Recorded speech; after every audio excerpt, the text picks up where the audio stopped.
Medical కాలేజీల ప్రైవేటీకరణను వ్యతిరేకిస్తూ YSR Congress party పోరాటానికి సిద్ధమైన పరిస్థితి. వైఎస్ జగన్మోహన్ రెడ్డి పిలుపు మేరకు ఈ యొక్క 19వ తేదీన మెడికల్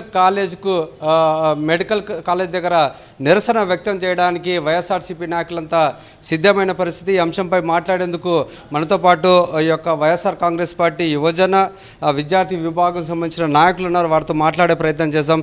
చెప్పండి, ఈ యొక్క చలో మెడికల్ కాలేజ్ పిలుపు అనేది దీని వలన మీరు ఏం చెప్పబోతున్నారట? దీని వలన మేము ముఖ్యంగా చెప్పుకోవాల్సింది ఏమి అంటే, ఈ కూటమి ప్రభుత్వం ప్రజలకు చేస్తున్న అన్యాయాల గురించి, ముఖ్యంగా బీద ప్రజలు పేద విద్యార్థులకు చేస్తున్న అన్యాయం గురించి, రాష్ట్ర వ్యాప్తంగా పేద విద్యార్థులకు పేద ప్రజలకు జరగాల్సిన మేలుని ఏ విధంగా వీళ్ళు కుట్ర పన్ని ప్రైవేటు పరం చేస్తున్నారనే విషయాన్ని ప్రజలందరికీ తెలియజేయాలనే ముఖ్య ఉద్దేశంతో దానిలో భాగంగా జగన్మోహన్ రెడ్డి గారు ఎంతో ప్రతిష్టాత్మకంగా తెచ్చిన 17 మెడికల్ కాలేజీలలో 5 కాలేజీలు కంప్లీట్ అయ్యి 2 కాలేజీలు అడ్మిషన్లు కూడా స్టార్ట్ అయ్యి జరుగుతున్న సందర్భాన్ని ప్రజలందరికీ వివరించాలనే ముఖ్య ఉద్దేశంతో రేపు చలో మెడికల్ కాలేజీల ప్రోగ్రామ్ని తీసుకోవడం జరిగింది. యువజన విభాగం, విద్యార్థి విభాగాల ఆధ్వర్యంలో ఈ కార్యక్రమాన్ని తీసుకోవడం జరిగింది. ఈ కార్యక్రమం ద్వారా ముఖ్యంగా విద్యార్థులకు, యువతకు ఈ రాష్ట్ర ప్రభుత్వం అంటే మోసపూరితంగా ఏర్పడిన ఈ కూటమి ప్రభుత్వం చేస్తున్న అన్యాయాన్ని ప్రజలకు దగ్గర చేయాలనే ఉద్దేశంతో ఈ కార్యక్రమాన్ని తీసుకోవడం జరిగింది. ఎందుకంటే ప్రజలకు ఎంతో పనికొచ్చే ఈ ముఖ్య విషయంలో కూడా ఈ ప్రభుత్వం ఇంత రాక్షస నిర్ణయం తీసుకుంటుందని ఎవరు ఊహించలేరు. ఆల్రెడీ రైతులకు గిట్టుబాటు ధరలు లేవు, ప్రజలందరూ ఇబ్బంది పడుతున్నారు. సరే, వాటి మీద వైఎస్ఆర్సీపీ పోరాటం చేస్తుంది. వీటినైతే ప్రజలకు దూరం చేయాలనుకున్నాం. కానీ వాళ్ళ ఆశకు అద్దు లేకుండా పోయి వాళ్ళు ఇది ఎలాగైనా ప్రైవేటు, ఎందుకంటే ఎక్కడా లేని విధంగా, దేశంలో లేని విధంగా 17 మెడికల్ కాలేజీలు ఈ రాష్ట్రంలో వచ్చాయి. దీనివల్ల జగన్మోహన్ రెడ్డి గారికి ఏదో మంచి పేరు వస్తుందని వాళ్ళు కుట్ర పన్ని వాళ్ళ బినామీలకి ఇది ఏ విధంగానైనా అప్పచెప్పాలి, వాళ్లకు ఈ మెడికల్ కాలేజీలని వాళ్ళ వశం చేయాలనే ఉద్దేశంతో పీపీ విధానం అని ఒక విధానాన్ని ముందుకు తీసుకొచ్చి ఎలాగైనా ఈ మెడికల్ కాలేజీలను అందరినీ వాళ్ళ బినామీలకు ఇచ్చుకొని మళ్ళా ప్రజలని కార్పొరేటు వైద్యం, కార్పొరేటు విద్యగానే వాళ్ళని మార్చాలని చూస్తున్నారు. దీని మీద మేము ఖచ్చితంగా యువజన విభాగం, విద్యార్థి విభాగంలో నిరసనలు తెలియజేస్తూ ప్రజలకు వీటిని దూరం కాకుండా ఖచ్చితంగా లాస్ట్ వరకు పోరాడి కానీ ప్రజలకు ఈ నిర్ణయం వాళ్ళు వెనక్కి తీసుకునేలాగా పోరాటం చేయాలని నిర్ణయించాం. చెప్పండి, ఈ యొక్క కూటమి ప్రభుత్వం ప్రతి దాన్ని, ప్రభుత్వ ఆస్తులను ప్రైవేటీకరణ చేయడాన్ని ఎట్లా చూడొచ్చు అంటారు? కూటమి ప్రభుత్వం ఏర్పడి రోజు నుంచి వాళ్ళు కంకణం కట్టుకున్నారు. ఏ విధంగా అంటే ఆయన మాట ఇచ్చారు. నిజంగా ఆంధ్రప్రదేశ్ రాష్ట్ర ప్రజలకు ఏ విధంగా మాట ఇచ్చారంటే సంపద సృష్టిస్తా అని చెప్పినారు. సంపద సృష్టిస్తా అంటే అర్థం ఏంటంటే ఆయన సంపద ఆయన సృష్టించుకుంటాడని చెప్పి ప్రజలకు అర్థం కాలేదు ఆ రోజు.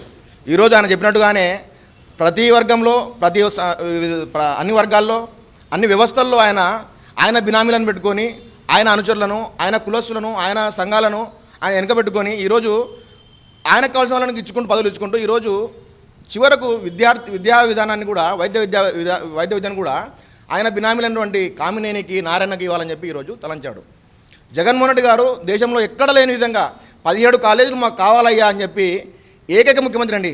17 కాలేజీలు కావాలని చెప్పి కేంద్ర ప్రభుత్వాన్ని అడిగి తెప్పించుకొని స్టార్ట్ చేసి కరోనా లాంటి విపత్కర సమయంలో కూడా 17 కాలేజీలలో భూసేకరణ చేసి 5 కాలేజీలు పూర్తి చేసి ఆయన పీరియడ్లోనే తరగతులు స్టార్ట్ అయ్యాయి.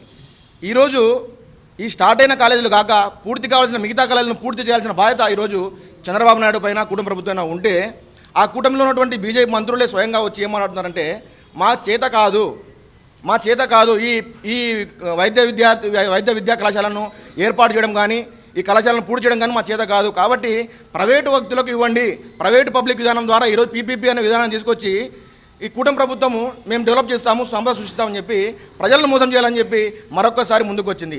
మేము కూడా ఏమంటున్నామంటే వైఎస్ఆర్ కాంగ్రెస్ పార్టీ విద్యార్థి భాగంగా యువకులుగా ఏమంటున్నామంటే, అయ్యా జగన్మోహన్ రెడ్డి గారు 5 కాలేజీలు 3 నెలలు పూర్తి చేశారు. మీరు వచ్చి ఇప్పటికి సంవత్సరం దాటిందే, ఇంకా 4 ఏళ్ళు టైం ఉంది కదా, మిగతా కాలేజీలను పూర్తి చేయలేరా? మీకు దమ్ము లేదా? 3 పార్టీలు 4 పార్టీలు కలిసి మీరు పోటీ చేశారు కదా, మీకే ప్రజలు పట్టం కట్టారు కదా, మీకు దమ్ము లేదా అని చెప్పి మేము సూటిగా ప్రశ్నిస్తున్నాం. చేత కాదు మాకు. నిజంగా అవును, ఆ రోజు జగన్మోహన్ రెడ్డి మాకు అనుకూలంగా ఉన్నాడు కాబట్టి మేము ఆయనకు భూసేకరణకు ఒప్పుకున్నాము, కాలేజీలు కావాలంటే ఒప్పుకున్నాము, సీట్లు కావాలంటే ఒప్పుకున్నాము. ఈరోజు జగన్మోహన్ రెడ్డి గారు మాతో లేడు కాబట్టి, కూటమిలో లేడు కాబట్టి మేము ఈరోజు వ్యతిరేకిస్తాం. స్పష్టంగా చెప్పండి ప్రజలకు. ఎందుకు ఈ దొంగ తిరుగుడు సమాధానాలతో మీరు కాలాపన చేస్తామని చెప్పి సూటిగా మీ ద్వారా ప్రశ్నిస్తున్నాం. మీరు చెప్పండి, అంటే సామాన్య ప్రజలకు వైద్యం కానీ ఈ యొక్క పేద విద్యార్థులకు ఈ యొక్క వైద్య సంబంధించిన విద్యను కానీ అందించడంలో కూటమి ప్రభుత్వం ఎందుకు నిర్లక్ష్యం వహిస్తుంది అంటారు? కూటమి ప్రభుత్వం ఎప్పుడు కూడా సామాన్యుల పట్ల ఆలోచించలేదు. అందులో భాగంగానే ఈరోజున జగన్మోహన్ రెడ్డి గారు కట్టిన 17 మెడికల్ కాలేజీలకు గాను 10 మెడికల్ కాలేజీలు ప్రైవేటీకరణ చేయడం జరుగుతుంది. ఇది ఎంత నష్టం అంటే, ముఖ్యంగా మన కర్నూలు జిల్లా గురించి మాట్లాడుకోవాల్సి వస్తే ఆదోని అనే ప్రాంతం ఒక మూల ప్రాంతం. అక్కడున్న చుట్టుపక్కల నియోజకవర్గాలు ఉన్న పేద పిల్లలు ఏదైతే మెడికల్ చదువులు చదువుకోవాలనుకుంటున్నదో, ఆరోగ్యపరంగా కూడా పెద్ద గవర్నమెంట్ హాస్పిటల్లో చూపించుకోవాలనే ఆలోచనతో అక్కడ ప్రజలు ఉన్నదో, వాళ్ళందరికీ కూడా చంద్రబాబు నాయుడు గారు ఈరోజు అన్యాయం చేస్తున్నారు. ఖచ్చితంగా చంద్రబాబు నాయుడు గారు ఈ పీపీపీ విధానం ఏదైతే ఉందో వెనుకకు తీసుకోవాలి. ఎందుకంటే ఈరోజు మీరు అనుకుంటే ఎంత అవుతుందన్న, 8,000 కోట్లతో జగన్మోహన్ రెడ్డి గారు 17 మెడికల్ కాలేజీలను శాంక్షన్ చేసినారు. అందులో సగం అయిపోయినాయి. ఈ 10 కాలేజీలకు మా అంటే ఒక 5,000 కోట్లు అవుతాయి. ఈరోజు కేంద్ర ప్రభుత్వంతో మీకున్న సాన్నిధ్యంతో 5,000 కోట్లు తెచ్చి మీరు ఈ మెడికల్ కాలేజీలను పూర్తి చేయలేదా? ఇది పూర్తి చేయడం పక్కన పెడితే ప్రైవేటీకరణ చేస్తే మీకు వచ్చే లాభాలను ఆలోచిస్తున్నారు. కానీ పేదవానికి ఒక విద్య అందదు, పేదవానికి వైద్యం అందదు, పేదవాడు ఏమైపోతే మేము లాభం పొందాలనే ఆలోచనతో ఈరోజు ఈ కూటమి ప్రభుత్వం ఉంది.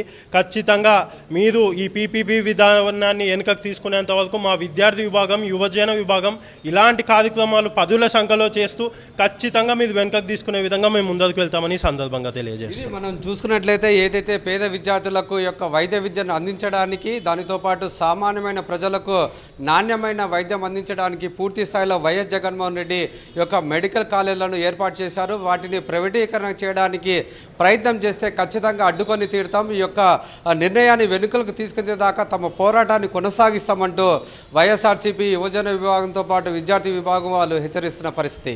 కెమెరామెన్ అరవింద్తో లోకేష్, సాక్షి టీవీ, కర్నూలు.